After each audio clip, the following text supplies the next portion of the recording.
దేవుని సన్నిధిలో దేవుని యొక్క వాక్యమును చెప్పడానికి దేవుడు నాకు ఇచ్చిన శ్రేష్టమైన సమయమును బట్టి, అవకాశమును బట్టి ముందుగా దేవునికి నా కృతజ్ఞతలు. ఈరోజు ఆయన మాటలు వినాలి, ఆయనతో సహవాసం చేయాలి అని చేరి కూడి వచ్చిన మీ అందరికీ ప్రభువైన యేసుక్రీస్తు నామములో నా వందనములు, శుభములు తెలియజేస్తున్నాను. అపోస్తులుడైన పౌలు కొలస్సీలకు రాసిన పత్రిక 1వ అధ్యాయము 19-20 వచనములు.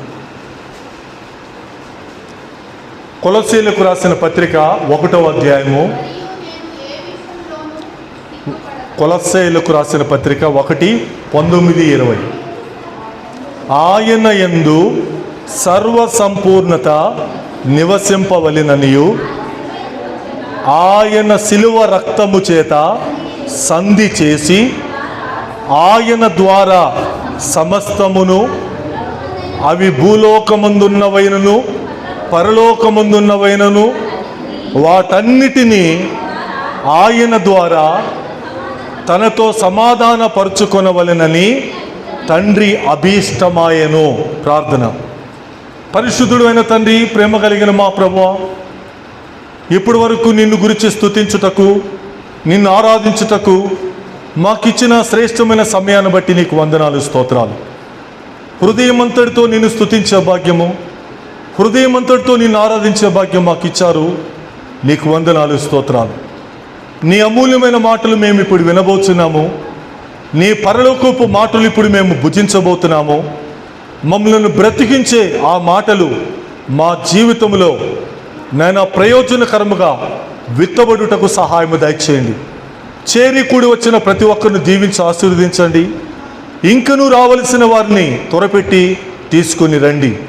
ఈ సమయం అంతటిని మాకు ఆశీర్వాదకరంగా చేయండి. ప్రతి మాట మా హృదయంలో పడి నూరంతలుగా ఫలించుటకు సహాయము దయచేయండి. యేసుక్రీస్తు పరిశుద్ధ నామములో ఈ ప్రార్థన అడిగి వేడుకుంటున్నాము తండ్రి, ఆమేన్. తండ్రి యొక్క అభిష్టము. ఈరోజు దేవుని యొక్క వాక్యము పరలోకపు తండ్రి యొక్క అభిష్టము. ఏమిటి ఆయన అభిష్టము? ఏమిటి ఆయన అభిమతము? ఆయనకు ఒక కోరిక, ఆయనకు ఒక ఆకాంక్ష, తన ప్రజల విషయంలో ఆయనకు ఒక సంకల్పము ఉంది. దాని వివరణ ఆ పై భాగంలో నుంచి రాసుకొస్తూ వచ్చారు. ఆయన యందు సర్వ సంపూర్ణత నివసింపాలి. ఎవరు? యేసుక్రీస్తు వారు. తన కుమారుడి యందు సర్వ సంపూర్ణత నివసించాలి. అసంపూర్ణమైనది ఏది కూడా ఆయన కుమారులో ఇష్టపడలేదు, చూడాలని కోరుకోలేదు. ఇప్పుడు ఆ సర్వ సంపూర్ణత కలిగిన ఆ కుమారుని ద్వారా శిలువ రక్తము చేత ఆయన సంధి చేయాలనుకున్నారు. ఆయన అసంపూర్ణుడైతే, తన కుమారుడు అసంపూర్ణుడైతే ఆ శిలువ రక్తము చేత సంధి చేయబడదు. కాబట్టి తన కుమారుడు సంపూర్ణత, సర్వసంపూర్ణత పొందిన తర్వాత తన ప్రజలతో ఆయన కుమారుడి ద్వారా శిలువ రక్తము చేత సంధి చేయాలనుకున్నాడు తండ్రి. అభిష్టము. ఇప్పుడు ఏం చేస్తున్నాడు దేవుడు? ఆయన ద్వారా, సర్వసంపూర్ణత పొందిన ఆయన కుమారుడి ద్వారా సమస్తమును అంటే ఇప్పుడు ఆ సమస్తములో మరలా ఏమున్నాయి? భూలోకమందున్నవి ఉన్నాయి, పరలోకమందున్నవి కూడా ఉన్నాయి. ఏది మిగల్చబడలేదు. ఏది కూడా ఇది కూడా కలిపితే బాగుండు అనుకోవటానికి వీలు లేకుండా పరలోకమందున్న వాటిని, భూలోకమందున్న వాటిని ఏం చేయాలనుకున్నాడు? ఇప్పుడు ఆయన ద్వారా, మరలా తన కుమారుడి ద్వారానే తనతో సమాధానపరుచుకోవాలనుకున్నాడు. పరలోకంలో ఉన్న వాటిని తన కుమారుడి ద్వారా స్వాధీనపరచుకోవాలనుకున్నాడు, సమాధానపరచుకోవాలనుకున్నాడు. భూలోకమందున్న వాటిని కూడా తన కుమారుడి ద్వారా తనతో సమాధాన పరుచుకోవాలి. ఎందుకు ఈ అభిష్టం ఆయనకు కలిగింది? ఎందుకు ఈ కోరిక ఆయనకు కలిగింది? ఇప్పుడు ఆయన ద్వారా అని అంటూ వచ్చాడు కదా దేవుడు. ఆయన ద్వారా సమాధాన పరుచుకోకపోతే ఇప్పుడు ఏమవుతుంది?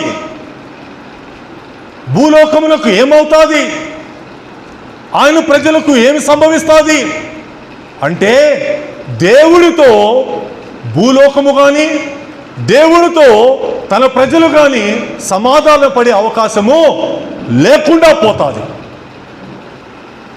సిలువ రక్తము చేత సంధి చేయాలి. దూరమైపోయిన తన ప్రజలను, విరోధులైపోయిన తన ప్రజలను, తనకు కాకుండా చెదిరిపోయిన తన ప్రజలను దేవుడు మరలా ఆ సర్వసంపూర్ణత పొందిన ఆ కుమారుడి ద్వారా తనతో సమాధానపరుచుకోవాలనుకున్నాడు. దీన్ని బట్టి మనకి ఇప్పుడు అర్థమవుతుంది ఏంటి? తన బిడ్డలతో దేవుడికి సమాధానము లేకుండా పోయింది. తనతో ఉండవలసిన తన ప్రజలు, తనతో సహవాసము చేయవలసిన తన ప్రజలు, తన బిడ్డలుగా ఉండవలసిన తన ప్రజలు తనకు దూరమయ్యారు, తనకు శత్రువులయ్యారు. తన ప్రజలే తనకు విరోధులయ్యారు. ఇప్పుడు విరోధులైన తన ప్రజలను మరలా దేవుడు సమాధానపరుచుకోవాలి. ఈ లోకంలో దేని ద్వారా కూడా అది సాధ్యము కాల. ఈ లోకంలో ఎవరి ద్వారా కూడా అది సాధ్యము కాల. ఆ సర్వ సంపూర్ణత పొందిన తన కుమారుడి ద్వారా సిలువ రక్తము చేత ఆయన సమాధానపరుచుకోవాలనుకున్నాడు. ఇది తండ్రి యొక్క అభిష్టం. ఇది తండ్రి యొక్క ఒక కోరిక, బలమైన కోరిక. ఆ రోజు మన తండ్రికి, మన దేవుడికి ఆ అభిష్టము కలగకపోతే ఈరోజు ఆ దేవుడితో తన కుమారుడి ద్వారా మనకు సమాధానము దొరికేది కాదు, కలిగేది కాదు. మీరు నేను ఇప్పటికీ ఎప్పటికీ అలాగే దూరముగా ఉండిపోయేవాళ్ళం. కానీ దేవుడు అలాగ చూస్తూ ఊరుకుండిపోలేదు. వాక్యమును, ధర్మశాస్త్రమును ప్రవక్తల ద్వారా దేవుడు అందించాడు. యజ్ఞములను, ఆ యొక్క బలులను, ఆ యొక్క దహన బలులను దేవుడు వారికి నేర్పించాడు, వారికి తెలియపరిచాడు. కానీ ఏవి కూడా తనకు దూరమైపోయిన ప్రజలను తిరిగి తనతో సమాధాన పరచలేకపోయాయి. ఏ బలులు, ఏ సమాధాన బలులు, ఏ సర్వాంగ హోమములు, ఏ యజ్ఞములు, ఏ కర్మకాండలు ఏవి కూడా తనకు దూరమైపోయిన ప్రజలను తన దగ్గరకు తీసుకురాలేకపోయాయి. దేవుడు ఆలోచించాడు, కాలము సంపూర్ణమైనప్పుడు వీటన్నిటిని చూసి, వీటన్నిటి ద్వారా మనలను తనతో సమాధాన పరుచుకోలేను అనుకొని తన కుమారుణ్ణి ఈ లోకమునకు పంపించి ఆయన సిలువ రక్తము చేత సంధి చేసి నిన్ను నన్ను ఈరోజు సమాధానపరుచుకున్నాడు. ఈరోజు పరచబడ్డామా? దేవుడు ఆ ఏర్పాటును సిలువలో కలుగు చేశాడు కదా. దేవుడు తన కుమారుడు ద్వారా ఆ గొప్ప భాగ్యమునిచ్చాడు కదా. సద్వినియోగం చేసుకున్నామా? ఆయన కోరిక నెరవేరిందా? అందుకే అంటాడు కదా ఒక చోట, ఇంత గొప్ప రక్షణను మీరు నిర్లక్ష్యము చేస్తే ఎలాగో తప్పించుకుంటారు. ఇంత గొప్ప సమాధానపరిచిన ఆ దేవుని ఏర్పాటును తప్పించుకుంటే కూడా మనం ఎలా తప్పించుకుంటాం? దాన్ని సద్వినియోగం చేసుకోకపోతే. తండ్రితో సమాధాన పడాలి మనం. దూరమైపోయిన ఆయనకు తిరిగి మరలా ఆయనతో సమాధాన పడాలి. దాని కొరకు ఆయన ఈ లోకములకు దిగివచ్చి, కుమారుడిగా ఈ లోకములకు దిగివచ్చి తన ప్రాణము పెట్టి ఆ రక్తమును చిందించి తన సిలువ రక్తము ద్వారా సంధి చేశాం, సమాధానపరుచుకున్నాడు. ఈరోజు అందును బట్టి తండ్రి, నాయనా, దేవా, అబ్బా, ప్రభువా అని మనము దేవుడికి ప్రార్థన చేస్తున్నాం. లేకపోతే ఆ ఏర్పాటు లేకపోతే నీవు నేను తండ్రిని అలా పిలిచేవారిము కాదు. ఎంత గొప్ప ఆలోచనో తన ప్రజల విషయంలో దేవునికి ఉంది. మొదటి సమూయేలు గ్రంథం, 2వ సమూయేలు గ్రంథము 7వ అధ్యాయము ఏమనుకున్నాడో తెలుసా తన ప్రజలను ఆయన? 2వ సమూయేలు 7వ అధ్యాయము 24వ వచనం.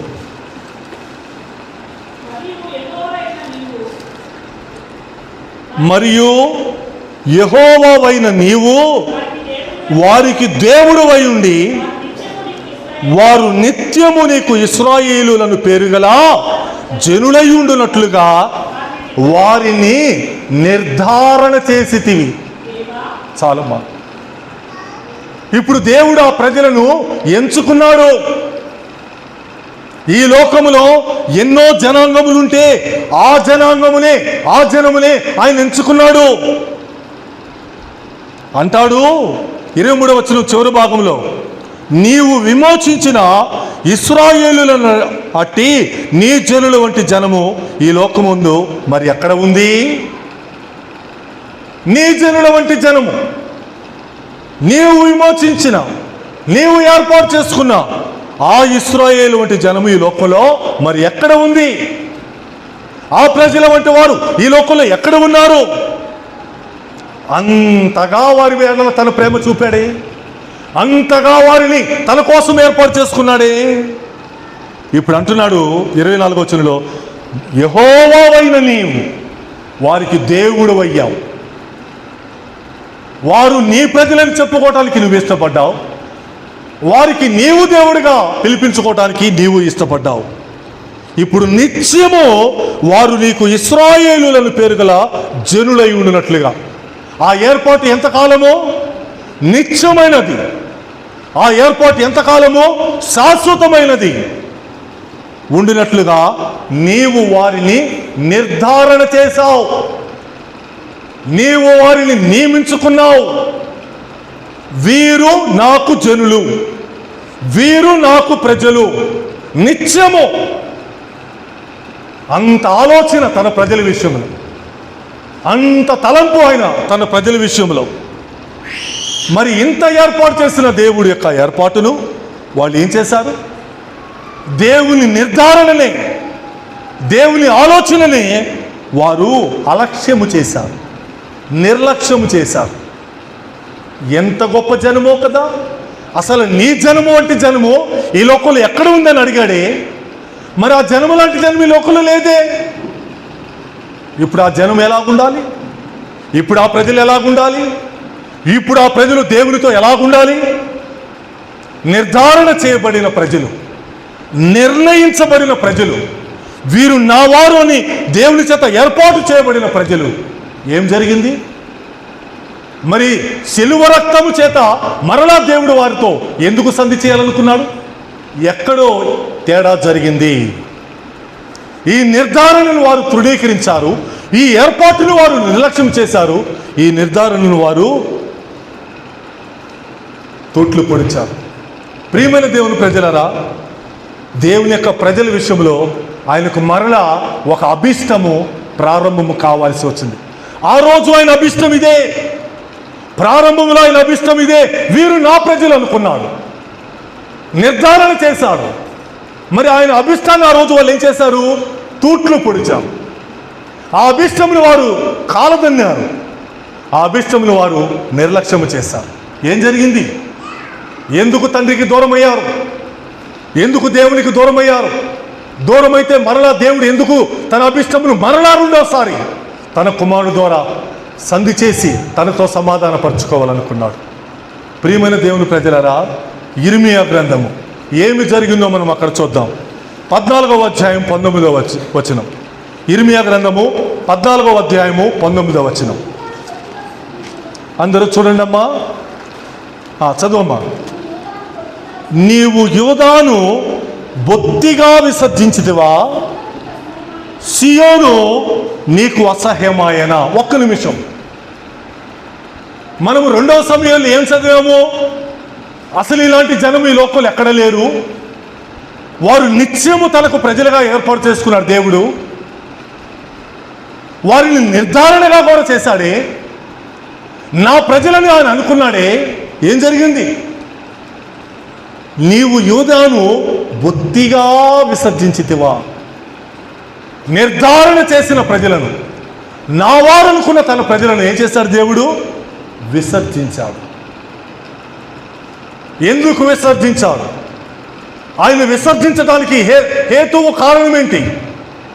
వారి పాపములే, వారి అవిధేయతలే, వారి తిరుగుబాటులే, వారి బాగు కోసం, వారి మేలు కోసం ఎంతోమంది ప్రవక్తలను, పరిశుద్ధులను దేవుడి వారి ఎద్దకు పంపిస్తే వారు రక్తము వరికించారు, ఆ పరిశుద్ధులను హతమార్చారు, తన ప్రవక్తలను పొట్టలు పెట్టుకున్నారు వాళ్ళు.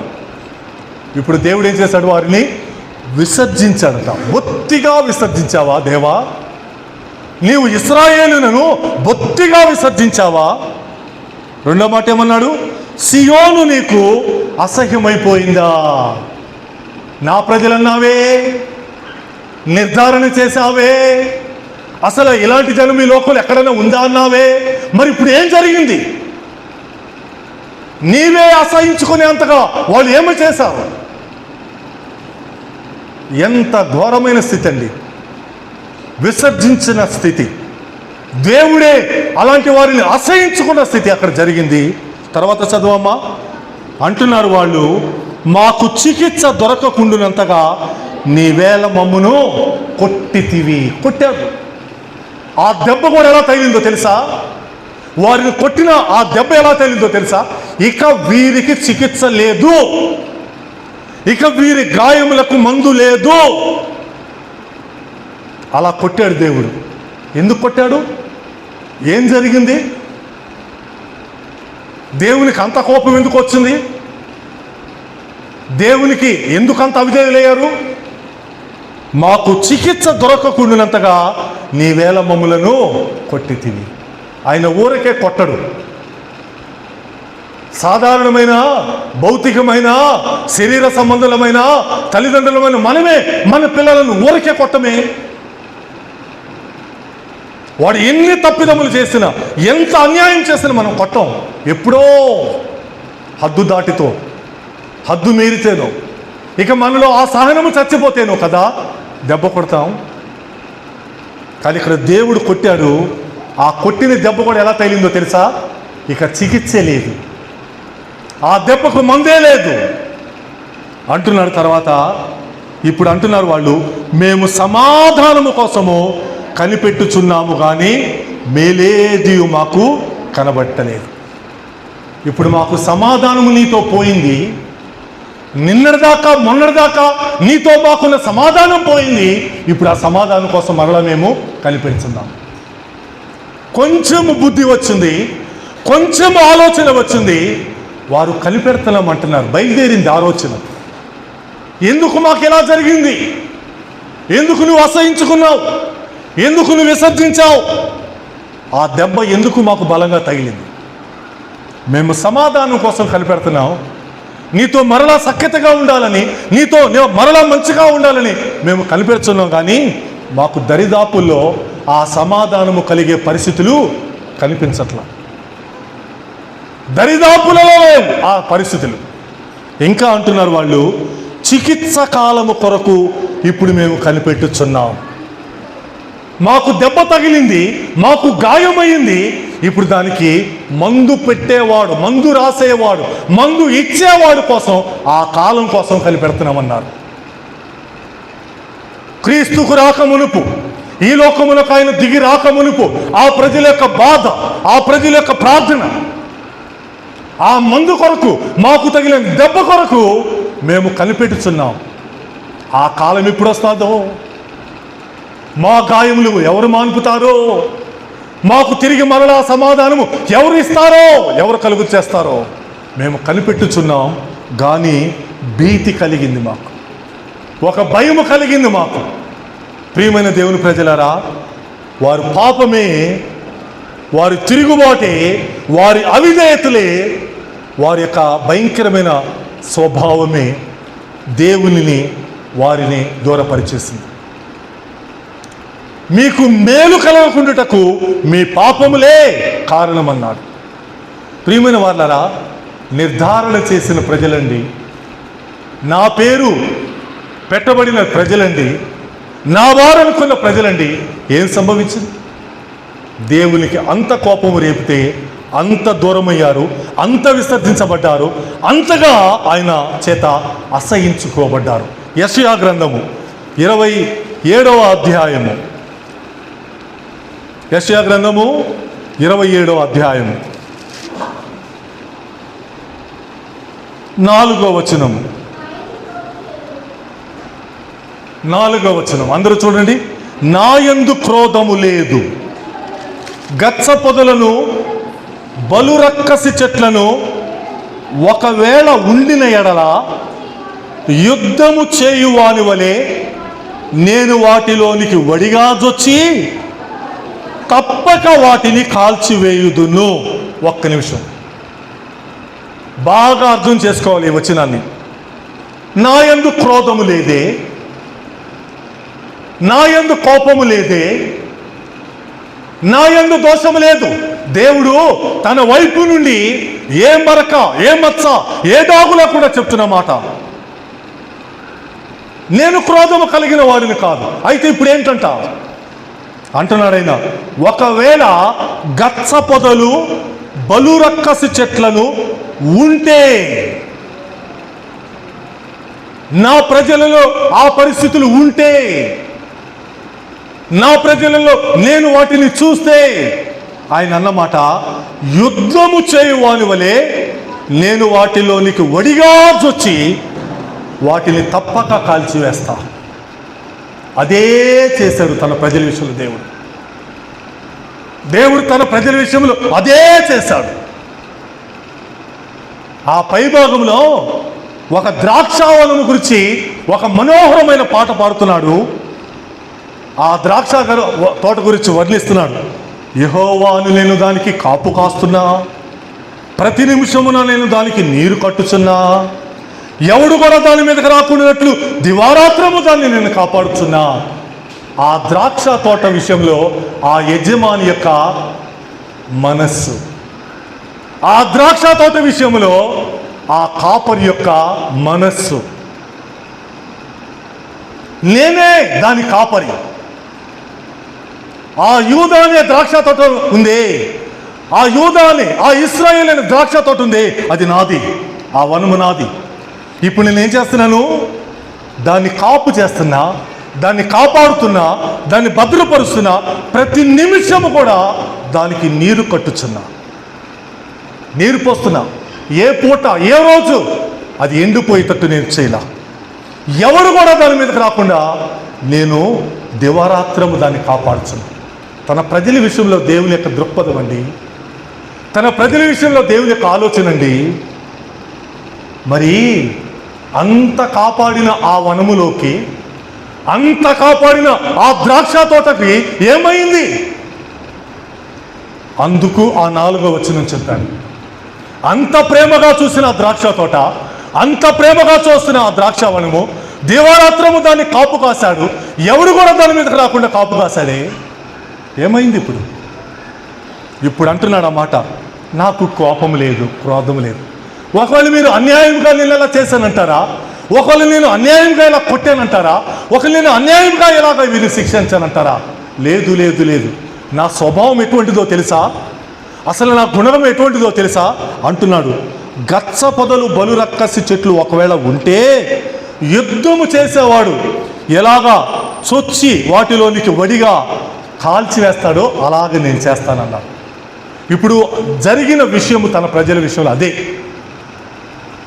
వారిలో బలురక్కసి చెట్లు, వారిలో గచ్చ పొదలు మొలిసింది. వాటికి వారు చోటిచ్చారు, వారి జీవితంలో వాటికి చోటిచ్చారు. ఇప్పుడు యుద్ధము చేసేవాడిలాగా దేవుడు ముందుకు జొచ్చి వాటిని కాల్చి పాడేశారు. పనికిరాని వాటిని, తనకు అవిధేయులైన వారిని, తనకు తిరుగుబాటు చేసిన వారిని, తనకు విరోధముగా పాపం చేసిన వారిని ఆయన ఏం చేశాడు? కాల్చి పాడేశాడు, దహించి వేశాడు.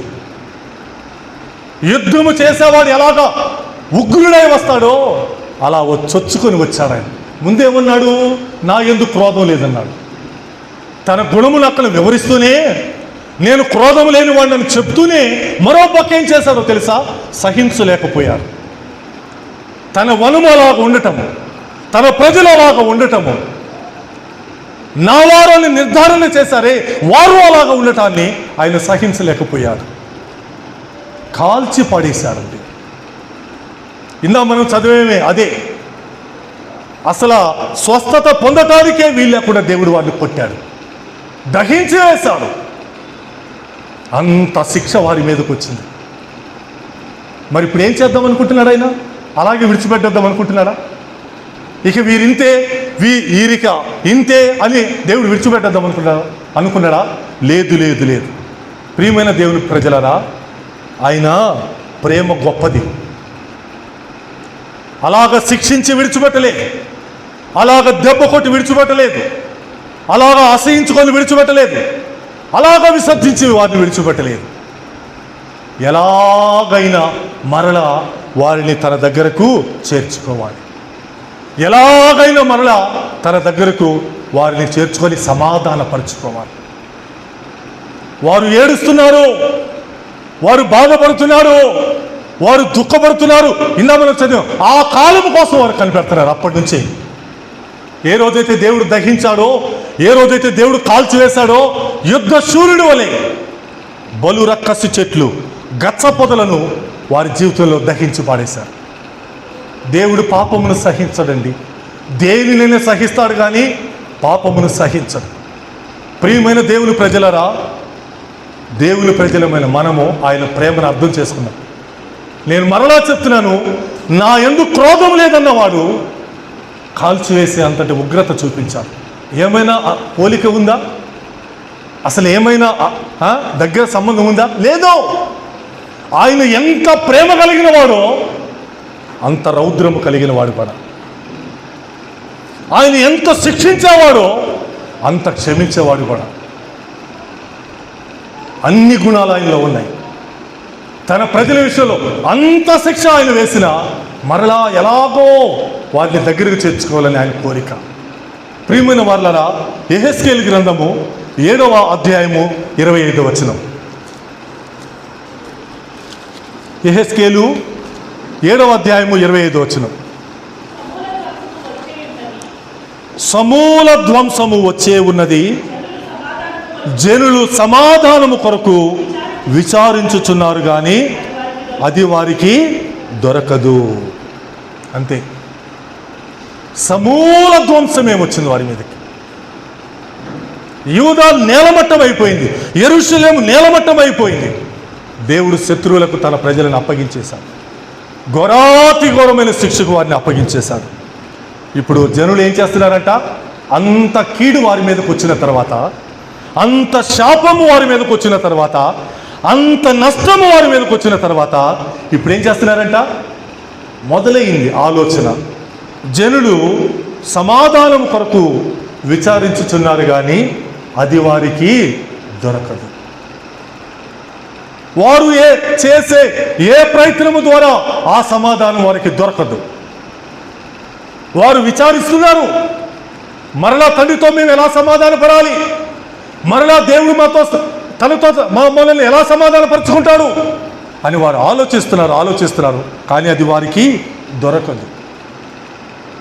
నేను అదే కదా ఇందా చెప్పా, ధర్మశాస్త్రము దేవుడు వారికి ఇస్తే ఆ ధర్మశాస్త్రము ద్వారా దేవుడు వారిని రక్షించాలనుకుంటే ఆ ధర్మశాస్త్రము వారిని రక్షించలేకపోయింది. ధర్మశాస్త్రము దేనిని చేయజాలకపోయినో, ధర్మశాస్త్రము దేనిని చేయలేకపోయిందో ఇప్పుడు దేవుడు తన కుమారుడి ద్వారా చేశాడు. సమూల ధ్వంసం వచ్చిన తన ప్రజలను, జనులకు సమాధానమే ఇక దొరకదు అనుకున్న తన జనులకు ఆయన సమాధానము కలుగజేశాడు. ఒక కాలం వచ్చింది, ఒక సమయం వచ్చింది, దేవుడు ఈ లోకములకు తన కుమారునే పంపించి తన ప్రజలకు సమాధానము కలుగజేశాడు.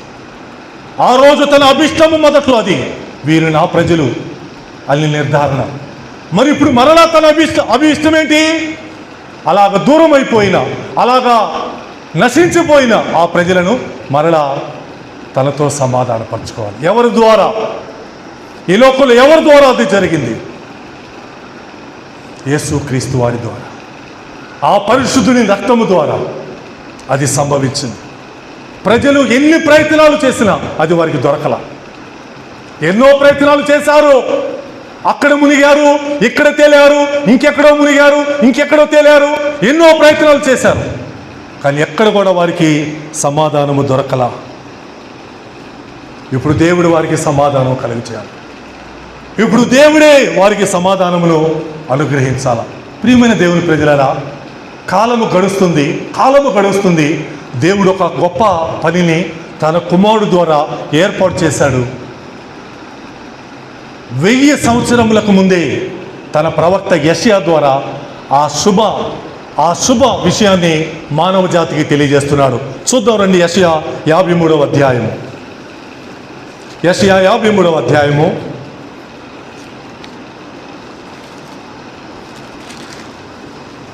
5వ వచనం. మన అతిక్రమ క్రియలను బట్టి అతడు గాయపరచబడిను, మన దోషములను బట్టి నలగగొట్టబడిను. గమనించాల, ఈ మాటను గమనించండి. మన సమాధానార్థమైన శిక్ష అతని మీద పడెను. నిన్ను నన్ను సమాధానపరచుకోవాలనుకున్న ఆ శిక్ష దేవుడు అతని మీద వేశాడు. ఎవరతడు? క్రీస్తు. మన అతిక్రమములు, మన పాపములే, మన అవిధేయతలే ఆయనను గాయపరిచాయి. మన దోషములే ఆయనను నలగొట్టాయి. ఇప్పుడు మన సమాధానార్థమైన శిక్ష, ఆ శిక్ష ఆయన మీద వేయుటను బట్టి, ఆ ఉగ్రతను ఆయన మీద కుమ్మరించుటను బట్టి, అందుకే కదా 4వ మాట ఆయన అరిచి కేక పెట్టాడు, నా దేవా నా దేవా నన్నేలా చేయి విడిచితివి. చేయి విడిచిపెట్టేశాడు దేవుడు. మన సమాధానార్థమైన శిక్ష తన కుమారుడి మీద వేసేశాడు. ఆ బరువు భరించలేక ఆయన పెట్టిన కేక,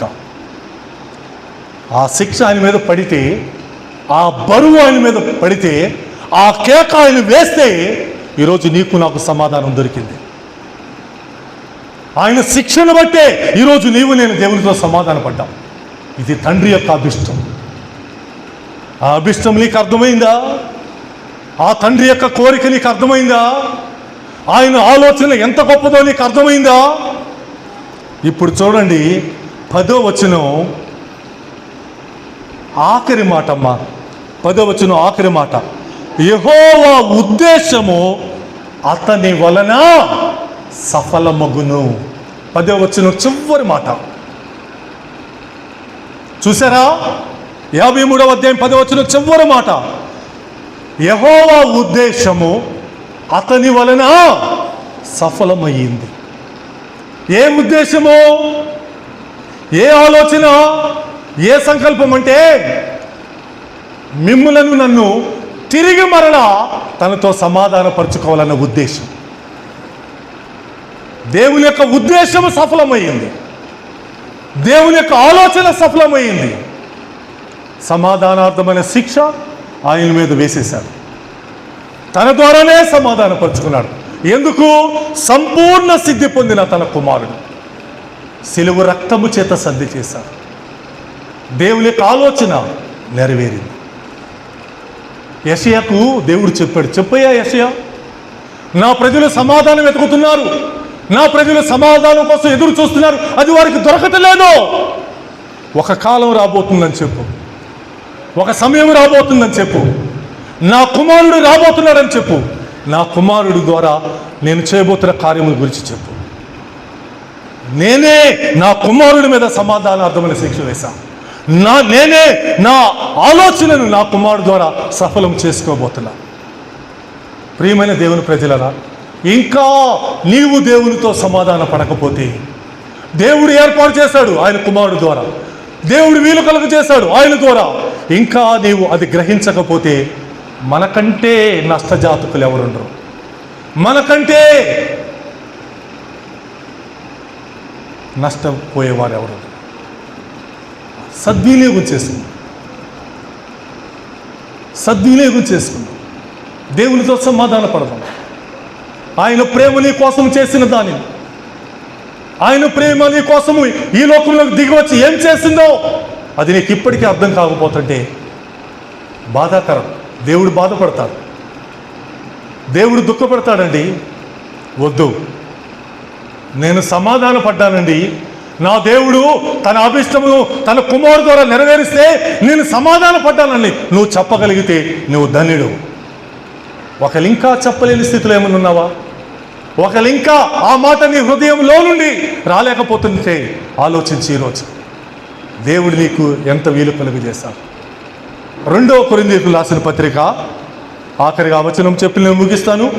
5వ అధ్యాయము 2 కొరింథీ 5:18-19 వచనములు.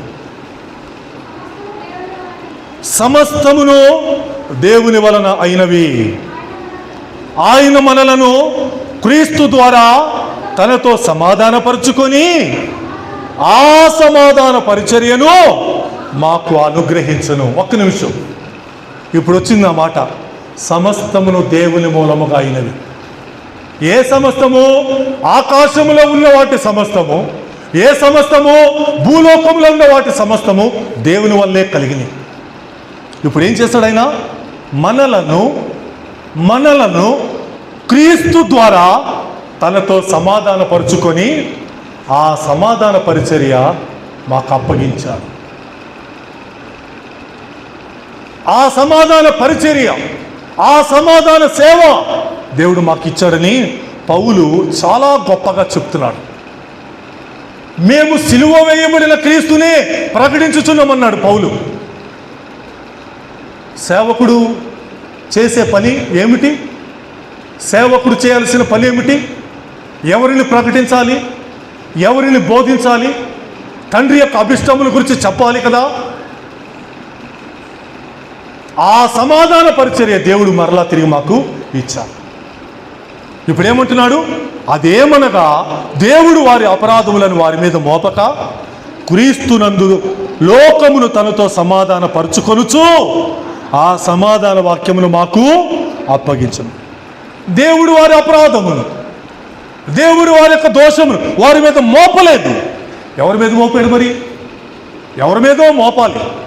ఆ శిక్ష ఎవరో మోయాలి, ఆ శిక్ష ఎవరో భరించాలి. ఎవరి మీద వేశాడు? తన కుమారుడి మీద వేశాడు.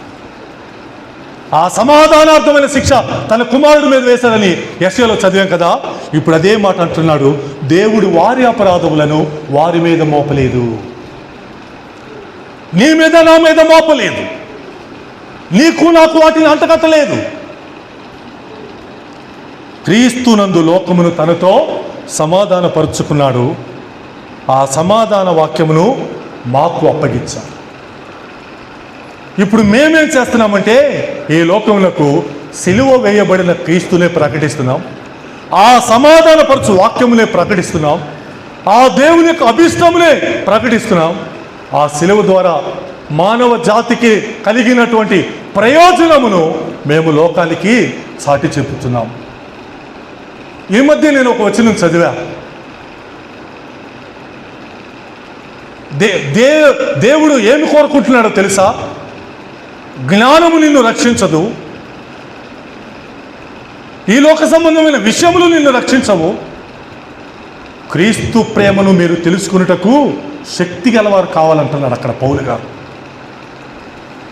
నిన్ను రక్షించేది ఈ లోకము గురించిన జ్ఞానము కాదు, నిన్ను రక్షించేది ఈ బైబిల్లో ఆది కాండం నుండి ప్రకటనలో ఉన్నటువంటి ఈ యొక్క జ్ఞానములకు సంబంధించిన విషయములు కాదు.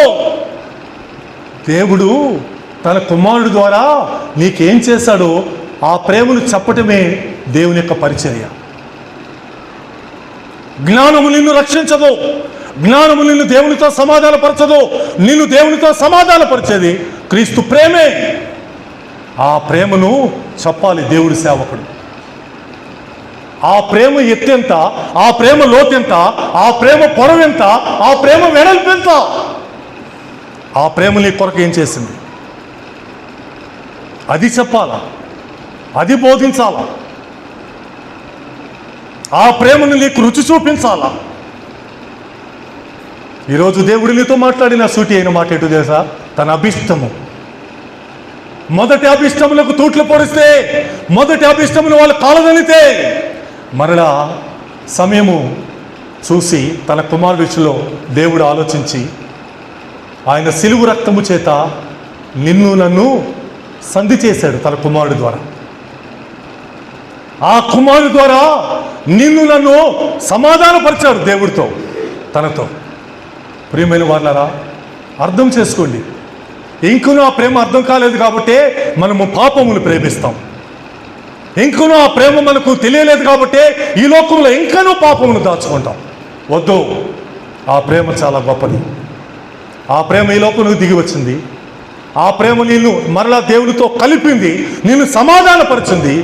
దాన్ని సద్వినియోగం చేసుకో. ఇంత గొప్ప సమాధానమును, ఇంత గొప్ప సమాధానపు ఏర్పాటును నేను నిర్లక్ష్యం చేయకూడదు. అలా చేస్తే ఎలా తప్పించుకుంటాం? భయపడదాం. ప్రభువా, నీ కుమారుడి ద్వారా నీతో నాకు కలుగు చేసిన ఈ సమాధానము నేను చచ్చే వరకు, నీ వచ్చే వరకు కలిగి ఉండటానికి సహాయం చేయి. ఈ మధ్యలో ఏదైనా పాపము, ఈ మధ్యలో ఏదైనా మరలా దోషము, ఈ మధ్యలో మరలా ఏదైనా అతిక్రమము నీ నుండి దూరపరచనివద్దు. ఆ రోజు ఇశ్రాయేలు ప్రజలకు దూరం చేసింది కదా, అలాంటి పాపములకు ఒడిగట్టనివద్దయ్యా. నా జీవిత పర్యంతరము నీతోనే సమాధానపరచబడి ఉంటా. నీ అభిష్టమును నేను మన్నిస్తా, నీ అభిష్టములు నేను గౌరవిస్తా, నీ అభిష్టమును నేను సన్మానిస్తానయ్యా అని ఒక్క మాట చెప్తే నీ దేవుడి నీ విషయంలో సంతోషించువాడై ఉన్నాడు. ఆ రోజు తన ప్రజలను ఎలాగ నిర్ధారణ చేసుకున్నాడో ఈరోజు మరలా నిన్ను నిర్ధారణ చేసుకుంటాడు. తన అభిష్టమును నెరవేర్చటానికి నువ్వు ఇష్టము చూపమని ప్రభు పేరిట మీకు మనవి చేస్తూ, ఆ ఆలోచనను దేవుడు మీకు ఇవ్వాలని కోరుకుంటూ, దేవుడే ఆ భాగ్యమును, ఆ తలంపులను మీ జీవితంలో, నా జీవితంలో అనుగ్రహించి నెరవేర్చునుగాక. ఆమేన్. తలవంచండి.